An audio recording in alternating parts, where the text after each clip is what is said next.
આગેવાનો બીકે જોશી સાહેબ અને આજે કોંગ્રેસ પાર્ટી પર વિશ્વાસ મૂકી જ્ઞાનીબેન પર વિશ્વાસ મૂકીને ભાજપ છોડીને કોંગ્રેસમાં જોડાયેલા અંબાલાલભાઈ અને સમગ્ર ટીમનું અમે હૃદયપૂર્વક આજે સ્વાગત કરીએ છીએ। અંબાલાલભાઈ, તમે એટલો વિશ્વાસ અપાઈએ છે કે જે તમે જ્ઞાનીબેન ઉપર કોંગ્રેસ પાર્ટી પર વિશ્વાસ મૂકીને જયારે કોંગ્રેસમાં જોડાયેલો ત્યારે આપણે એટલું કહીએ કે અમે જેનો હાથ પકડીએ છીએ એને આગેવાન બનાવવામાં ક્યાંય પાછા રહેતા નથી। ભૂતકાળની અંદર પણ આ વિસ્તારની અંદર આપણે અમીરામભાઈ જયારે ઉભા રહ્યા ત્યારે આજ જ્ઞાનીબેન હતા અને આજ બધા કોંગ્રેસ પાર્ટીના કેપી સાહેબ અને ઠાકરસિંહભાઈ બધા આગેવાનો હતા કે જેમને તાલુકા પંચાયતના પ્રમુખે બનાવ્યા હતા, જિલ્લા પંચાયતના સભ્ય બનાવ્યા હતા, જિલ્લા પંચાયતના કારોબારીના ચેરમેને આજ કોંગ્રેસ પાર્ટી મુદેવ સમાજ પર વિશ્વાસ મૂકીને જયારે બનાવ્યા હતા, તમે જયારે વિશ્વાસ મૂકીને આવ્યા છો તો અમે તમને એટલી ખાતરી આપીએ છીએ કે તમારો વિશ્વાસ ક્યારે તૂટવાની નથી। તમારે જ્યાં પણ જરૂર પડશે આ કોંગ્રેસ પાર્ટીની સર્વે સમાજ તમને મદદરૂપ થવા માટે હંમેશા તૈયાર રહેશે। બધા આગેવાનો વાત કરી છે ત્યારે અહીં જયારે તીર્થમ જિલ્લા પંચાયતની સર્વ સમાજ જયારે અહીંયા ઉપસ્થિત છે ત્યારે કોઈ એક સમાજની પાઘડી નથી। આ વાવ તાલુકાની 36 કોમની પાઘડીઓ અહીં બેઠી છે, એના ઉપરથી ખબર પડે કે જ્ઞાનીબેન પર કેટલો પ્રેમ છે। એટલે એક વખત જીતવામાં તો ગમે તે સફળતા મળી જાય પણ પછી વારે ઘડીએ જો જીતવાનું હોય તો કોમ બોલતો, પ્રેમ બોલતો, વિશ્વાસ બોલતો ત્યારે જીતાવતો।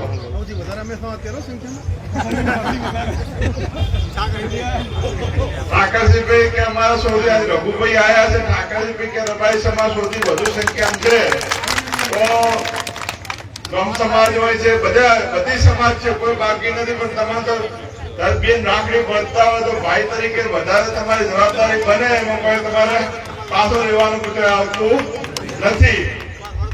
હવે તમારે કોઈ આગેવાન ઓછા છે, તમે જે હોય તમે આગેવાન હોય એટલે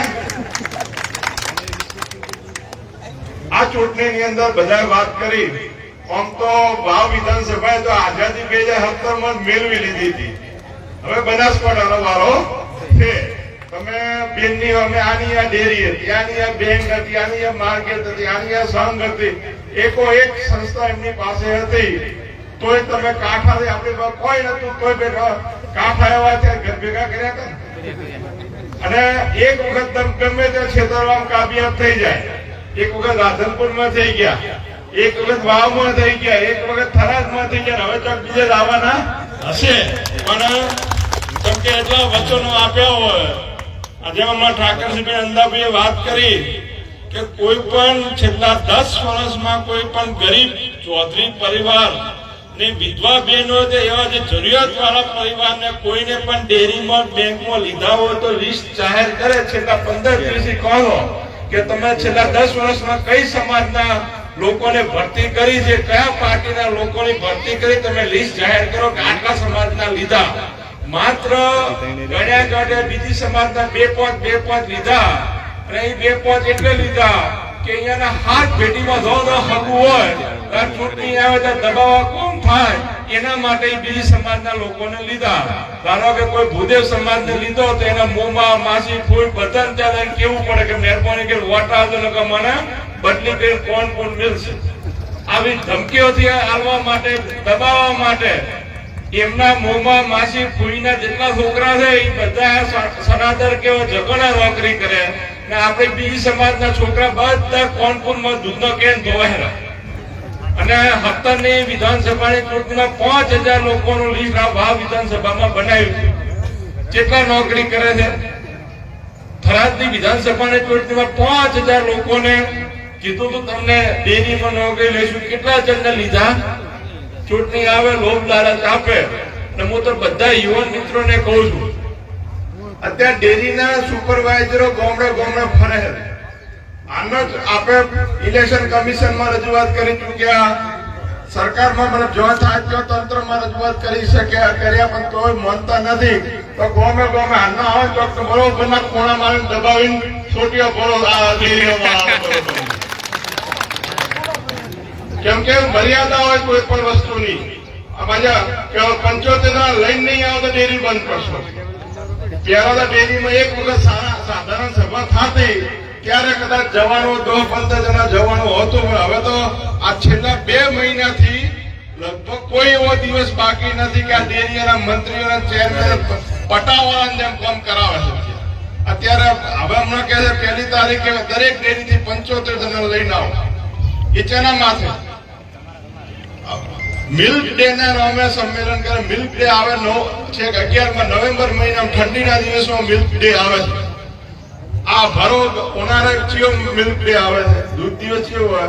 આના તમારે બધાને એટલી વિનંતી કરું, એવા કાંટા તો આ ડેનું જે મિલ્ક ડે ના નામે જે ભેગું કરે છે એમાં એવું મેળવણ ન હોય કે એવું ફાટે કે કદી ભેગું ના થાય. કાંઠાને તો તમે તો આ વિસ્તાર હંમેશા મારા દાદા હેમાબા લડ્યા તો ખૂબ પ્રેમને આશીર્વાદ આપ્યા. જ્ઞાનીબેન 3 વખતથી લડે ત્યારે પણ ખૂબ મદદ કરી છે.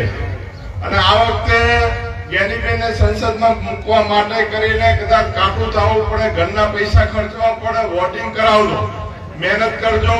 અને ગઈ વખતે પરબતભાઈ આ વિસ્તારના લોકલ હતા તો આપણે થરાદમાં 70,000ની લીડ મળી હતી ને વાવમાં 50,000ની લીડ આવી હતી. તો આ આપણો લોકલ છે ને આપણે જે બધાને વિનંતી કરજો, કદી આપણે વડગામ વોટ લેવા જ આવવાના નથી કે કદી આલવા જ આવવાના નથી. હદા અહીં આપણે ઠાકોરના વોટ લેવાના, હદા આલવાના.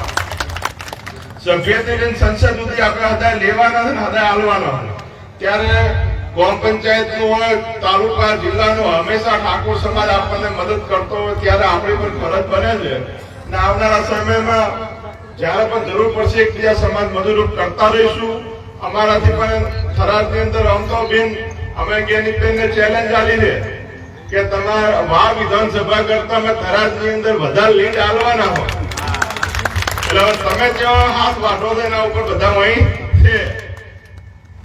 હોય તો પિયરમાં વધારે આવશો નહીં. હા રેવા કે અમે વધારે આવશો એટલે પિયર વાળા આવે હા રેવા વધારે અહીંયા આપણે દેખવાનું છે.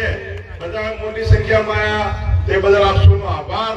અને 7મી તારીખે મજબૂતાઈથી વોટ કરાવજો વિનંતી કરું છું. રામ રામ.